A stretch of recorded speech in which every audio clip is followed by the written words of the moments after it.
بسم اللہ الرحمن الرحیم۔ السلام علیکم ناظرین، میں گزشتہ دنوں کلاس میں لالچ پر لیکچر دے رہا تھا تو ایک اسٹوڈنٹ نے کہا کہ سر آج کل لڑکیوں کے والدین بھی بہت لالچی ہیں، اپنی بیٹی کی شادی امیر قبیل لڑکے سے کرتے ہیں۔ میں نے کہا بیٹا، لڑکیوں کے والدین لالچی نہیں بلکہ ذمہ دار ہیں، بیٹیوں سے محبت کرنے والے ہیں۔ جس بیٹی کو وہ اتنے ناز و نخروں سے پالیں، اچھی تعلیم و تربیت دیں اور پھر کسی کنگلے نوجوان سے اس کی شادی کر دیں جو اپنی بیوی کو 2 وقت کی روٹی نہیں دے سکتا ہو، کل کو ان کے بچے ہو جائیں تو بچوں کا مستقبل کیا ہوگا؟ بچوں کی اچھی پرورش، اچھی تعلیم و تربیت کیسے ہوگی؟ وہ معاشرے کے مفید انسان کیسے بن پائیں گے جب ان کے حصے میں خوبصورت زندگی ہی نہیں آئے گی؟ اسی لیے والدین ساری باتیں سوچ کر اپنی بیٹی کے جیون ساتھی کا انتخابات کرتے ہیں تاکہ ہماری بیٹی کا جیون ساتھی اسے خوبصورت اور آسان زندگی دے سکے، اس کی آنے والی نسل آسان زندگی گزار سکے،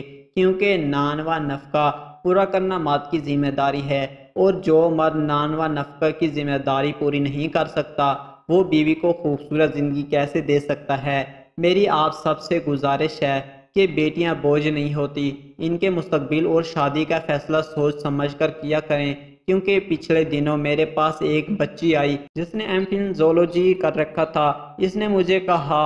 میں 7 ماہ سے والدین کے گھر میں ہوں کیونکہ میرے میاں کوئی کام نہیں کرتے، مڈل پاس ہیں، سارا دن گھر میں ویلے ہوتے ہیں، اور میں ایک پرائیویٹ اسکول میں ٹیچنگ کرتی ہوں، ہمارے 2 بچے ہیں، اب مجھے گھر کی ذمہ داریاں پوری کرنے میں بہت دشواری ہوتی ہے، سب کچھ ہی مجھے اکیلے کو کرنا پڑتا ہے، اسی لیے گھر میں اکثر جھگڑا رہتا ہے۔ اس بچی نے بتایا کہ میری شادی میرے والدین نے اس شخص سے کر دی ہے جو ایک وقت کی روٹی نہیں دے سکتا، اب میں بہت پریشان ہوں اور آپ سے گزارش کرتی ہوں کہ آپ سب والدین کی رہنمائی کریں کہ بیٹیاں بوجھ نہیں ہوتی، خدا کا واسطہ بیٹیوں کے شادی کے فیصلے سوچ سمجھ کر کیا کریں ورنہ ان کی ساری زندگی برباد ہو جاتی ہے۔